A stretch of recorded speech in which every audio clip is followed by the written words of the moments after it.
2024 সালের 4 আগস্ট বা 35 জুলাই বাংলাদেশের ইতিহাসে রক্তাক্ত একদিন, যা হয়ে উঠেছে গণ অভ্যুত্থানের প্রতীক, দমন পীড়নের সাক্ষ্য। সরকার পতনের এক দফা দাবিতে ঘোষিত লং মার্চ টু ঢাকা কর্মসূচিতে হাজারো মানুষ রাস্তায় নামেন। শিক্ষার্থী, শ্রমিক, শিক্ষক, চিকিৎসক থেকে শুরু করে সাধারণ জনগণ ঢাকামুখী মিছিলে অংশ নেন। স্লোগান দিতে থাকেন, ছাড়তে হবে ক্ষমতা, ঢাকায় আসো জনতা। কিন্তু দুপুরের পর থেকে পরিস্থিতি নিয়ন্ত্রণে আনার নামে শুরু হয় ভয়াবহ হামলা। পুলিশ, যুবলীগ, ছাত্রলীগের ক্যাডাররা যৌথভাবে চালায় টিয়ার শেল, সাউন্ড গ্রেনেড ও সরাসরি গুলি। শুধু রাজধানীতেই নিহত হন অন্তত 12 জন। ঢাকা মেডিকেলে ভর্তি করা হয় 145 জনকে। আর দেশের অন্তত 20টি জেলায় সহিংসতায় প্রাণ হারান আরও 84 জন।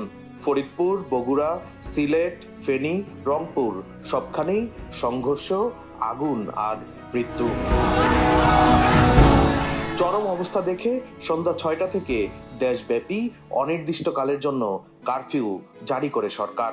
বন্ধ করে দেয়া হয় মোবাইল ইন্টারনেট, 4G সংযোগ এবং ঘোষণা করা হয় 3 দিনের সরকারি ছুটি। কাজ করবে। ট্রান্সপারেন্সি ইন্টারন্যাশনাল বাংলাদেশ রাষ্ট্রীয় বাহিনীর অতিরিক্ত বল প্রয়োগের নিন্দা জানায়। এদিকে বাংলাদেশ বিশ্ববিদ্যালয় শিক্ষক নেটওয়ার্ক অন্তর্বর্তীকালীন সরকার গঠনের প্রস্তাব দেয়। অন্যদিকে হাইকোর্টে করা রিট খারিজ করে জানানো হয় আইন শৃঙ্খলা রক্ষায় প্রয়োজনে বল প্রয়োগ বৈধ।